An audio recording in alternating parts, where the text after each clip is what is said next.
Hello friends, ધોરણ 8 પ્રથમ સત્ર માટે વિકાસ મૂલ્યાંકનલક્ષી અસાઇનમેન્ટ જે લેટેસ્ટ 2025ની આવેલી છે એમાં આપણે ગણિત વિષયમાં પ્રશ્ન 1નું સંપૂર્ણ સોલ્યુશન અગાઉ જોઈ ગયા છે। આજે આપણે પ્રશ્ન 2નું સંપૂર્ણ સોલ્યુશન જોવાના છે ફ્રેન્ડ્સ। તો જો વિડીયો તમને ઉપયોગી લાગે તો લાઈક કરજો, ફ્રેન્ડ્સની સાથે પણ શેર કરજો, ચેનલને સબસ્ક્રાઈબ ના કરી હોય તો જરૂરથી સબસ્ક્રાઈબ કરી લેજો। તો ચાલો આપણે સોલ્યુશન જોઈ લઈશું। તો પ્રશ્ન 2નો અ છે એમાં માંગ્યા મુજબ જવાબ, એમાં 5 પ્રશ્નો પૂછાશે, કુલ 10 માર્ક્સ છે એટલે 5 દુ 10, 2 માર્ક્સનો એક પ્રશ્ન। અહીં નીચેના દરેકમાં સમય સંખ્યાઓના ગુણધર્મનો ઉપયોગ કયા ગુણધર્મનો ઉપયોગ થયો છે તે આપણે લખવાનું છે। તો પહેલું છે 5/12 અને 3/11 એ સમય સંખ્યાઓ છે, તો બંનેનો ગુણાકાર એ સમય સંખ્યા જ હોય એ ગુણાકાર માટે સંવૃત્તતાનો ગુણધર્મ દર્શાવે છે। બીજું -2/7 + 0, તો +0 છે એટલે જવાબ પાછો મળે છે, એટલે સરવાળા માટે તટસ્થ ઘટક શૂન્યનું અસ્તિત્વ દર્શાવે છે। ત્રીજું -3/5 + 4/7, પહેલાં આ બંનેનું એક જૂથ હતું ફ્રેન્ડ્સ અને આ અલગ હતું 9/11, ત્યારબાદ આ બંનેનું જૂથ થઈ જાય છે, બરાબર, અને આ સંખ્યા અલગ પડે છે એટલે આ એક સરવાળા માટેનો જૂથનો ગુણધર્મ દર્શાવે છે। ત્યારબાદ જે ચોથું છે એમાં ગુણાકારની ક્રિયા દર્શાવેલી છે અને સરવાળા પર એનું વિભાજન દર્શાવેલું છે, એટલે ગુણાકારનો સરવાળા પર વિભાજન એવો જવાબ આવશે। પાંચમું જે છે એમાં એક સાથેનો ગુણાકાર કરીએ એટલે જવાબ પાછો મળે છે, એટલે ગુણાકાર માટેની તટસ્થ ઘટક જે છે એક તેનું અસ્તિત્વ દર્શાવે છે। તો ગુણાકાર માટેની તટસ્થ સંખ્યા 1 છે અને સરવાળા માટેની 0 છે।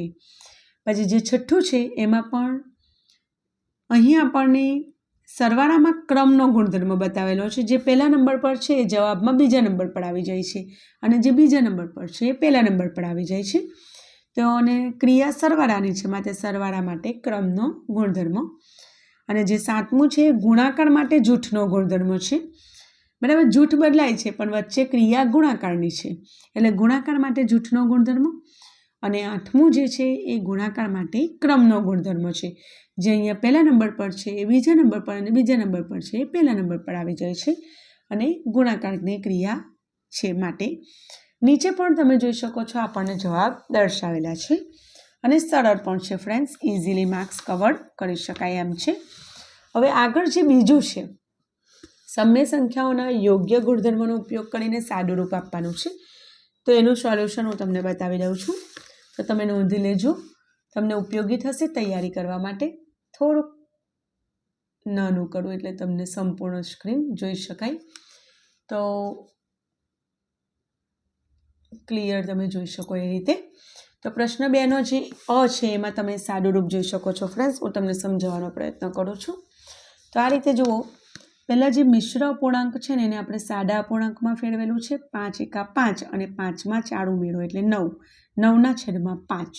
ઓકે, ગુણાકારનો સંબંધ છે એટલે છેદ અને અંશ સરખા હોય તો ઉડાવી શકાય, એટલે આપણે 9 ઉડાવી દીધેલા છે, એટલે બચ્યું શું 4/5 અને અહીં શું બચેલું છે 5/4, એનો વ્યસ્ત છે, બંને 4/5 એનો વ્યસ્ત છે 5/4, એટલે વ્યસ્ત હોય એટલે ગુણાકાર શું આવે 1 આવે। ઓકે, બધું ઉડી જાય એટલે ગુણાકારમાં કશું ના બચે, એટલે ગુણાકાર માટેની તટસ્થ સંખ્યા 1 એવો જવાબ આવશે। હવે જે બીજું છે મજાનું છે, સહેજ જોજો, સરવાળા માટે ક્રમનો ગુણધર્મ વાપરીશું, ક્રમ બદલીશું, 9/11 આની સાથે લઈ લઈશું 2/11 સાથે, જેથી સમછેદી સાથે સાથે આવશે। અહીંયા પણ 5/13 અહીંયા લઈ લઈશું એટલે 5/13 અને 8/13, સમછેદી એટલે જેના છેદ સરખા હોય એને આપણે સાથે લઈ લીધેલું છે। હવે જો આ રીતે હું તમને બ્રેકેટ બનાવીને બતાવું એટલે થોડું સરળ લાગે તમને। સમછેદી છે એટલે એનો લસા એનો એ જ આવશે, ઉપર 2 + 9, અહીંયા પણ સમછેદી છે એટલે લસા એનો એ જ આવશે 5 + 8। ઓકે, હવે 2 અને 9નો સરવાળો 11 આવશે અને 5 અને 8નો સરવાળો 13 આવશે। હવે અંશ અને છેદ સરખા હોય તો ઉડાવી શકાય, એટલે ઉડાવેલું છે અહીંયા 1 11 × 11 13 × 13। ઓકે, સરવાળો છે એટલે 1 + 1 કેટલા આવશે તો કે 2 આવશે। બહુ જ સરળ પદ્ધતિ છે ફ્રેન્ડ્સ, તમે લખીને પ્રેક્ટિસ કરશો, ઇઝીલી માર્ક્સ કવર કરી શકશો। હવે આગળ જે દાખલો 3 છે એ પણ હું તમને સમજાવી દઉં. તો અહીંયા કેવું છે ફ્રેન્ડ્સ, અહીંયા પણ આપણે આમાં કોમન નીકળે છે. કોમન એટલે સામાન્ય.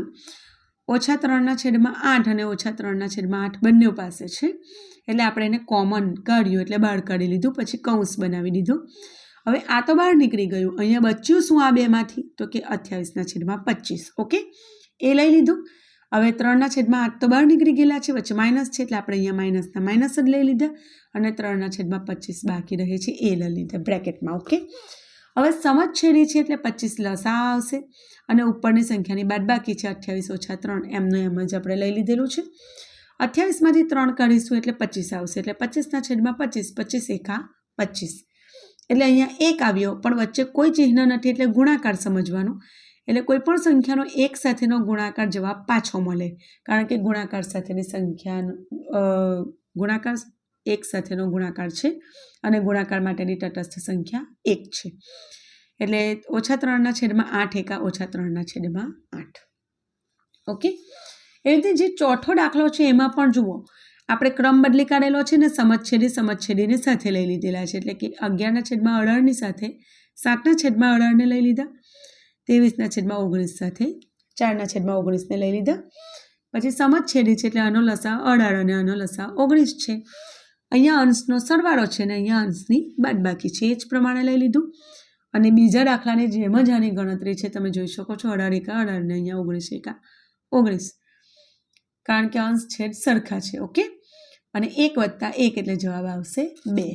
તો તમે જોઈ શકો છો બહુ જ ઇઝી છે. 4 દાખલા ઇઝીલી તમે લખી પ્રેક્ટિસ કરીને માર્ક્સ કવર કરી શકો છો ફ્રેન્ડ્સ. અને આગળનું સોલ્યુશન તમને બતાવી દઉં. તો જુઓ પ્રકરણ 2 છે, એમાં સમીકરણના ઉકેલના દાખલા છે, તો એ પણ હું તમને બતાવી દઉં છું. તો અહીં મેં રકમ લખીને ગણતરી કરેલી છે. પ્રકરણ 2માં ઉકેલ શોધવાનો છે ફ્રેન્ડ્સ. તો આ રીતે જ્યારે પણ કૌંસમાં હોય ને ફ્રેન્ડ્સ, તો પહેલાં કૌંસ છૂટો કરી દેવાનો, એટલે 5 × x એટલે 5x ઓછાના ઓછા 5 × 50. ઓકે, ત્યારબાદ ચલ એક બાજુ અચલ બીજી બાજુ. 3x તો અહીંયા જ હતા. ઓકે, વત્તા 5x આ બાજુ આવ્યા એટલે ઓછા થઈ ગયા, વત્તા હોય તો ઓછા અને ઓછા હોય તો વત્તા. ઓકે, બરાબર. -50 એની જગ્યા પર જ છે. અહીંયાથી -10 આ બાજુ આવ્યા એટલે +10 થઈ ગયા. હવે મોટામાંથી નાનો જાય ને મોટાનું ચિહ્ન આવે, એ સિદ્ધાંતનો ઉપયોગ કરીને 20 × 40 એટલે x ચલની કિંમત 20 આવી. એ રીતે બીજા દાખલામાં તમે આ રીતે સાદું રૂપ આપશો. સેમ સિમિલર છે. કૌંસ જ છૂટો કરવાનો છે, પછી ચલ એક બાજુ અચળ બીજી બાજુ. તો અહીંયા તમને x = -1 એવો જવાબ મળશે. તો સ્ટેપ વાઇઝ કરવાનું ફ્રેન્ડ્સ. પહેલાં આપણે કૌંસ હોય તો કૌંસ છૂટો કરવાનો, પછી ચલ એક બાજુ લેવાના અને અચળ સંખ્યા બીજી બાજુ લેવાની. ત્રીજો જે દાખલો છે એ પણ બહુ સિમ્પલ છે. 3x અહીંયા જ હતા, -5x આ બાજુ લીધા એટલે +5x, 4 અહીંયા જ હતા, +8 આ બાજુ લીધા એટલે -8. આ રીતે ગણતરી કરી. અને બીજી એક વસ્તુ કે 8 એ ગુણાકારમાં છે, બરાબરની બીજી બાજુ લઈ જઈશું તો છેદમાં એટલે કે ભાગાકારમાં આવશે. 4 એકા 4 ને 4 દુ 8. ઉપર માઇનસ છે એટલે આપણે માઇનસ લખ્યું છે, -1/2. એ રીતે ચોથા દાખલાની ગણતરી એકદમ સિમ્પલ છે ફ્રેન્ડ્સ. x અહીંયા જ છે, +2x આ બાજુ આવ્યા એટલે તમે કહેશો વત્તા કઈ રીતે, આગળ કોઈ ચિહ્ન ના હોય તો વત્તા સમજવાનું. ઓકે, તો +2x આ બાજુ આવે એટલે -2x, -7 તો એની જગ્યાએ જ છે, +18 આ બાજુ આવે એટલે -18. ઓકે, અને સાદું રૂપ આપતા -x = -25, બંને બાજુથી માઇનસ કેન્સલ થાય એટલે x = 25 એવો જવાબ આવે છે. તો દાખલા સરળ છે ફ્રેન્ડ્સ, તમે પ્રેક્ટિસ કરજો. આગળ જે પ્રકરણ 6 છે, ઓકે, આની ગણતરી મેં તમને બતાવી દીધી કાગળમાં. હવે પ્રકરણ 6 આવ્યા, તો એમાં ઘન કરતા એકમનો અંક શું આવશે? સહેજ ધ્યાન આપજો ફ્રેન્ડ્સ, હું તમને સમજાવી દઉં છું. આ એકમનો અંક એટલે છેલ્લો અંક, ચોકે 16 ચોક 64, એટલે એકમનો અંક 4 જ આવે છે. ઓકે, પછી પાયે 25 × 5 = 125, એકમનો અંક 5 આવે છે. 6 × 6 = 36. એ રીતે ઘન કરવાનો છે એકમના અંકનો, અને પછી એનો છેલ્લો અંક શું આવશે એનો અહીંયા આન્સર આપેલો છે. તો પ્રશ્ન એવો છે કે જે સંખ્યા છે એનો ઘન કરવાનો, આ એકમના અંકનો શું કરવાનો છે? ઘન કરવાનો છે. ઓકે, તો તે રીતે છે 4નો ઘન કરવાથી જે આવે છે એનો એકમનો અંક પણ 4 છે, 5નો ઘન કરવાથી એકમનો અંક 5 મળે છે, 6નો ઘન કરવાથી એકમનો અંક 6 મળે, 7નો ઘન કરવાથી એકમનો અંક 3 મળે છે અને 3નો ઘન કરે તો એકમનો અંક 7 મળે છે. આ આપણે ચોપડીમાં સ્પષ્ટપણે આપેલું છે. એ રીતે 8નો ઘન કરો તો એકમનો અંક 2 મળે છે અને 2નો ઘન કરો તો એકમનો અંક 8 મળે છે, બરાબર. 9નો ઘન કરવાથી એકમનો અંક 9 જ મળે છે. 2નો ઘન કરો તો 8 મળે, આપણે અગાઉ ચર્ચા કરી એવી રીતે, અને 8નો ઘન કરો તો 2 મળે. 3નો ઘન કરો તો એકમનો અંક 7 મળે અને 7નો ઘન કરો તો 3 મળે. એ રીતે અહીંયા આન્સર પણ આપણને આપેલા છે. ત્યારબાદ પૂર્ણ ઘન ન હોય તો ખોટું પાડવાનું છે અને હોય તો ખરું પાડવાનું છે. આ પૂર્ણ ઘન છે માટે ખરું, આ પૂર્ણ ઘન નથી માટે ખોટું, આ પૂર્ણ ઘન છે માટે ખરું, બરાબર. આ પૂર્ણ ઘન નથી એટલે ખોટું, આ છે એટલે ખરું, આ નથી એટલે ખોટું. એ રીતે આપણે કરીશું. ત્યારબાદ પ્રશ્ન 2ના બમાં ખરા ખોટા છે. એમાં પહેલું વાક્ય ખોટું છે. બીજું, કારણ કે આ વ્યસ્ત નથી, વ્યસ્ત હોય તો એનો ગુણાકાર 1 આવે. બીજું વાક્ય પણ ખોટું છે. સેમ કન્ડિશન, અહીંયા -1 જવાબ લખેલો છે પણ -1 જવાબ ના આવે કારણ કે અહીંયા એનો કોઈ વ્યસ્ત નથી આપેલો, એટલે 1 કે ઓછા 1 એનો જવાબ નહીં આવે. એવી રીતે ત્રીજું જે વાક્ય છે એ પણ ખોટું છે. તમે જોઈ શકો છો. જોતાં જ ખબર પડી જાય ફ્રેન્ડ્સ, -3/2 છે અને અહીંયા +5/2 છે, તો આનો વત્તા આની પાસે ને આનો ઓછા આની પાસે ના જઈ શકે.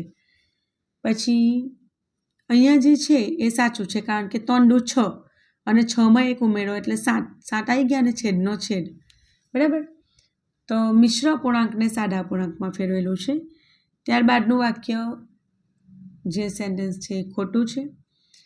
ત્યાર પછી જે આપેલું છે એ ખરું છે કારણ કે વત્તા ઓછા ઓછા થાય અને વિરોધી સંખ્યાનો સરવાળો હંમેશા 0 આવે. ત્યારબાદ ખરું છે વાક્ય કારણ કે 1 સાથેનો ગુણાકાર છે એટલે તટસ્થ સંખ્યા સાથે ગુણાકાર કરો, ગુણાકાર માટેની તટસ્થ સંખ્યા 1 છે તો જવાબ પાછો મળે, અને 0 સાથે કોઈ પણ સંખ્યાનો ગુણાકાર કરો તો જવાબ 0 જ થઈ જાય. આ વસ્તુ યાદ રાખવાની. પ્રકરણ 3 છે તો એમાં ચતુષ્કોણ BCDE નો એક વિકર્ણ BE છે તો એ ખોટું વાક્ય છે. તમે ચતુષ્કોણ દોરશો ને ફ્રેન્ડ્સ એટલે તમને આઈડિયા આવશે. 1 મિનિટ હું તમને સહેજ બતાવી દઉં છું. ચતુષ્કોણ BCDE, ઓકે. તો આ રીતે ચતુષ્કોણ પાડીએ BCDE. તેના 2 વિકર્ણ છે BD અને EC, ઓકે. ને અહીંયા આપણને આપેલું છે BE, તો BE તો એની બાજુ છે માટે વાક્ય કેવું છે? ખોટું છે. પછી આગળ, તો બહુકોણની બધી બાજુઓ અને અંદરના બધા ખૂણાના માપ સરખા હોય છે, ખોટું વાક્ય છે. ત્રીજું, પતંગાકાર ચતુષ્કોણ એ સમાંતર બાજુ ચતુષ્કોણ પણ છે, ખોટું. ચોથું, સમબાજુ ચતુષ્કોણના વિકર્ણ પરસ્પર કાટખૂણે દુભાગે છે, સાચું. સમબાજુ ચતુષ્કોણના વિકર્ણ સામસામેના ખૂણાને પણ દુભાગે છે, સાચું છે. છઠ્ઠું, ચતુષ્કોણના વધુમાં વધુ 3 ગુણકોણ હોઈ શકે, ખોટું છે. સાતમું, કારણ કે ચતુષ્કોણના 4 ખૂણાઓનો સરવાળો 360 થાય એટલે કેમના 3 ગુણકોણ હોય, બરાબર. તો વધુમાં વધુ 3 ગુણકોણ હોઈ શકે એ સાચું, બરાબર. પછી લંબચોરસ એ નિયમિત બહુકોણ છે તો એ ખોટું વાક્ય. ચોરસની પાસેની 2 બાજુઓના માપ સરખા હોય છે તો સાચું વાક્ય છે કારણ કે ચોરસની બધી બાજુના માપ સરખા હોય છે.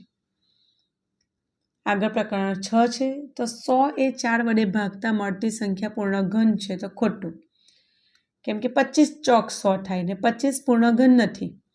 પછી 125નું ઘનમૂળ -5, ખોટું છે. પાયા 25 × 125 થાય ને, એટલે જો +5 હોય તો સાચું પણ -5 છે એટલે ખોટું. 1નું ઘનમૂળ 1 સાચું, 9નું ઘનમૂળ 3 ખોટું, કારણ કે 3 × 9 = 27 થાય, અહીંયા 9 આપેલું છે, ઓકે. એ રીતે આગળ આપણે જોઈએ તો 16 એ પૂર્ણ ઘન સંખ્યા છે તો ખોટું વાક્ય છે. એ પૂર્ણ વર્ગ છે ફ્રેન્ડ્સ, ચોકે 16 પણ પૂર્ણ ઘન નથી, બરાબર. 25નું ઘનમૂળ 5 ખોટું, 25નું વર્ગમૂળ 5 થાય, પાયે 25, એટલે સોરી 25નું વર્ગમૂળ 5 અને 5નો વર્ગ 25. ઓકે, અહીંયા ઘનમૂળ પૂછેલું છે એટલે ખોટું. 64નું ઘનમૂળ 2 ખોટું. 2 2 4 2 તો 8 થાય. ઓકે, એટલે 64નું ઘનમૂળ 2 નહીં પણ 4 આવે. ચોકે ચોકે 16 ચોક 64 થાય. પછી 729નું ઘનમૂળ 9, તો વાક્ય સાચું છે. 9 9 81 9 729. તો આશા રાખું છું ફ્રેન્ડ્સ તમને આ વિડીયો ઉપયોગી બનશે. Best of luck. ફરી મળીશું પ્રશ્ન 3ના સોલ્યુશન સાથે. ત્યાં સુધી આવજો.